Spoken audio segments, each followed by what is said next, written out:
Maraming tao sa mundong ito ang patuloy na lumalait, lumalapastangan sa pangalan ng Panginoong Jesucristo o sa aral ng Panginoong Jesucristo ng Diyos.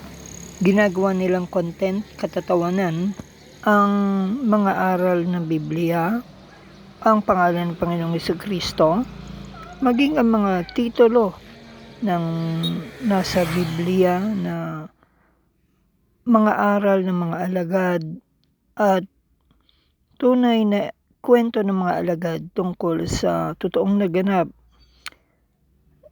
ng panahon ng Panginoong Jesucristo at ng kanyang mga alagad. Sa kung ano ang Diyos at ang plano niya sa tao at ano ang gagawing paghuhukom at ano ang nais ng Diyos na gawin ng tao sa kanyang buhay sa mundong ito. Dahil ang lahat ay may pagtatapos ng buhay at may kabilang buhay. Bagamat maraming tao ang hindi na naniniwala sa mga aral na ito at sila ay may sariling pinipiling ibang aral na malayo sa aral ng Biblia. Merong iba naman may halong Bibliang aral, may halong makamundo. Ngunit permanente ang aral at ang babala ng Panginoong Hesus ng kanyang mga alagad ng Diyos sa mga hindi susunod, sa mga tatalikod, sa mga hindi papasakop sa Diyos. Sila ay walang kaparoroonan kundi impyerno.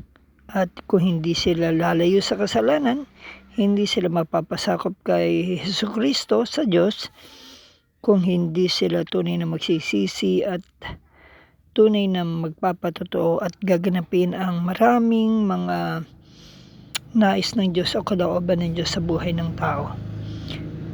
Kung sila ay magpapatuloy sa kasalanan, may kaparusahan, malinaw yan.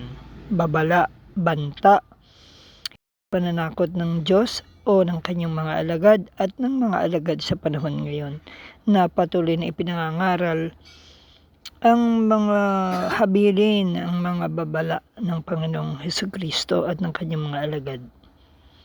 Tayo ay nasa huling araw na. Maraming mga tao, kahit lalo na sa show business, meron ding mga hindi genuine na Kristiyano, pero kung gusto nilang tawagin ang kanilang sarili ay Kristiyano, hindi sila defender ng pananampalatayang Kristiyano, pili ang aral nila.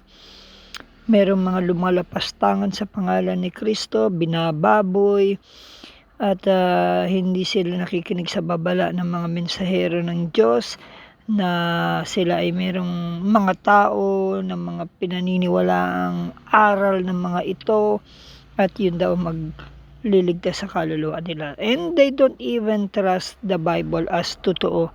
They don't even trust the teachings in the Bible na totoo. So meron silang sariling mundo. Akala nila sila ay mabubuhay o ang buhay ay yun lamang kanilang kinalalagyan. Pero may kabilang buhay, may kaluluwa ang tao.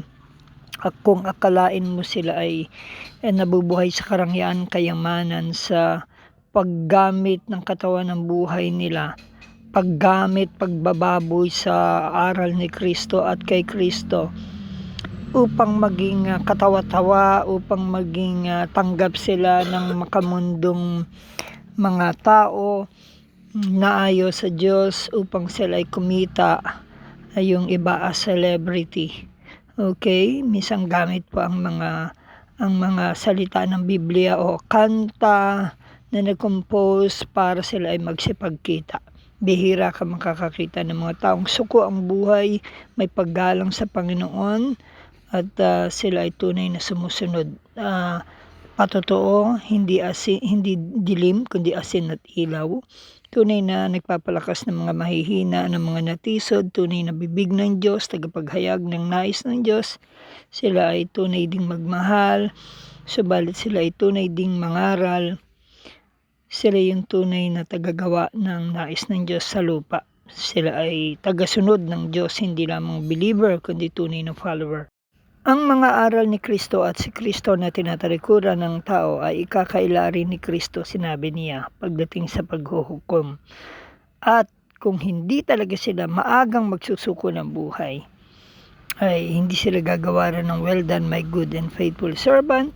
Sila ay hindi naging tapat hanggang wakas, hindi nila tinakbo ang takbuhing inilaan sa kanila ng Diyos sa mundong ito. Hindi nila nakipagbaka sa kasamaan sa mundong ito, kundi nakibagay sila sa kasamaan at kasalanan. Bagamat para sa mga taong ito, kung susundin ang aral ni Kristo ay napakahirap naman yata. Bihira ay yung katulad nila ay si Trezona, na talagang maski anong pagpapahikayat sa kanilang bumalik sa kamunduhan ng patuwad-tuwad, sila ay hindi na ginagamit ang katawan para sa kasamaan o sa kamunduhang ito. Okay, sa tingin ng iba hindi kasamaan, sa aral ni Kristo ito ay kasamaan. Ang paggamit ng katawan, kung ikaw ay nilikha ng Diyos na lalaki o babae, dapat ka mabuhay dyan, ay hindi na itinuturing na kasalanan. Okay, ito ay choices, ito ay bagamat yan ay opinion nila, pero ibang sinasabi ni Kristo na opinion niya at ng mga alagad at ng Diyos in the Old Testament at in the New Testament. Kung anong kapaparoonan, may mga taong nagsuko ng buhay, na binago ang buhay nila, ibinalik sa tunay na gamit ng Diyos. Doon sila nagkaroon ng tunay na Diyos, kapayapaan sa buhay nila. Oo, sasabihin ng ibang tao, bakit sila lang bang may Diyos? Kami walang Diyos. Yes, meron silang sinasabing Diyos nila, pero Diyos nga ba yun? O diablo na nagtuturo sa kanila? Kung Diyos yun, nakabatay yun sa aral ng Biblia ng mga alagad ni Kristo. Napakadali ring sabihin, ako ay sa Diyos, subalit hindi mo dala ang aral ni Kristo at ipinamumuhay. At nagpapatuloy ka sa mga bagay na ayaw niya. Believer ka, hindi maaring believer, pero hindi tunay na mananampalataya. Hindi ka kasi tagasunod. Sabi ng Panginoong Jesucristo, hindi lahat ng tumatawag ng Panginoong maliligtas, kundi yun lamang tumutupad ng kalooban ng aking Ama sa langit. Kundi yung mga lumalayo talaga sa kasalanan at hindi niya kikilalanin yung mga magyayabang na naging makadiyos kuno, nangaral, nagpalayas ng demonyo, nagpagaling na may sakit, nag-alab propeta, gumawa ng mga dakilang bagay sa pangalan ni Kristo. Hindi niya kikilalanin iyon. Malinaw yung aral niya, fix yun. Dahil sila ay nagpatuloy sa pagkakasala. Nagpatuloy hindi yung panay ang sorry. Panay ang sorry, hindi nagpatuloy. So ibig sabihin, you have to stop from doing sins. So kailangan mo lang naman magpalago, dapat kasi kailangan nandun na din ang intention mong magpalago, nandun kasi ang intention mong mapasakop sa Diyos, nandun ang intention mong isuko ang buhay, nandun ang intention mong talagang tunay na magsisi at hindi na balikan ng kasalanan. Gagawa ka ng paraan ng pagpapalago, magpapaakay, pero kung aakayin mo ang sarili mo sa maling buhay, maling aral, ay hindi ka nagpapaakay sa Diyos. Paano kung bulag ang mag-akay sa'yo, bulag na aral ang mag-akay sa'yo? Di papunta ka sa impyerno, sa kapahamakan.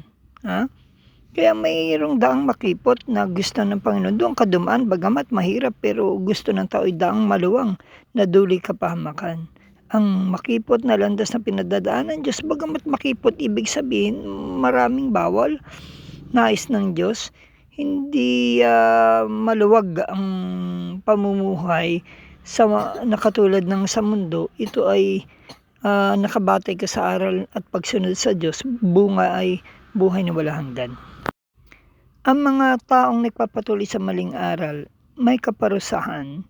Minsan dito sa mundo, kapag napuno ang Diyos, ang puot ng Diyos ay hayag sa mga taong gumagawa ng kasalanan sa Roma 1:15. Okay? Oras daw sila ay pumanaw, hindi sila tutungo sa langit. Sa impyerno, walang lugar sila. Sila ay nagpatuloy sa pagkakasala ayon sa Revelation 22. Maraming mga taong ginamit ang buhay ang katawan sa sariling gusto, nagising sila nung huli at nakapaglingkod pa, bumalik sa Diyos. Tunay na nakalakad ng nais sa nais ng Diyos, naging patotoong tunay at naging asin, naging pagpapala, naging mabangong halimuyak ang kanilang paglilingkod, ang kanilang buhay na binago binabaan sila ng Banal na Espiritu Santo ng Diyos. Sila ay nakaranas ng totoong relasyon sa Diyos. Sila ay patotoo sa Diyos, naging kaluwalhatian o kaluguran ng Diyos sa lupa. Sila ay tunay na sumunod na sa Diyos. Bagamat dating nasa kasalanan, nasa kasamaan, may mga pinatay, ginamit ang buhay sa makamundong mahalay na paggamit ng katawan, nagtuwid, nagsorry sa mga nagawan nila ng kasalanan, hindi na binalikan, itinama ang dapat itama. Dahil yun ang pinagagawa ng Diyos. Naging patay na sila sa sarili, kundi sa Diyos na lamang sila nabubuhay. Nag-iipon sa langit at sila ay nagiging hayag na patotoo, tunay, living testimony na may Diyos. Kaya yung ibang mga taong walang Diyos, kung paano nila libakin, tarantaduhin ng Diyos, si Kristo, may ganti yan. Pag oras binalikan sila ng Diyos, kagulay-gulay, kaawa-awa, sila ay patay na. So, bigyan nila ng pagkakataon ng Diyos. Nang maaga, huwag yung huli na ang lahat. Ang hindi pa pag-imik o pagganti ng Diyos sa kanilang kabalbalan o paglapastangan sa Diyos at sa aral ng Diyos ay hindi nangangahulugang walang Diyos. Sila ay binibigyan lamang ng Diyos ng pagkakataong makabalik o magsisi. Padadalahan uli sila ng mensahe sa iba't ibang kapamaraanan. Ngunit kung sila ilalapastangan pa rin sa Diyos, sila ay may kalalagyan. Ipakikita ng Diyos na higit siya makapangyarihan kaysa sa mga taong suwail o binababoy lamang ang Diyos. Binaliwala o binabaliwala nila ang alok na kaligtasan ng Panginoong Jesucristo ng Diyos sa mga taong makasalanan. Mas gusto nilang mapagamit sa dyablo sa patuloy na kasalanan, kasamaan.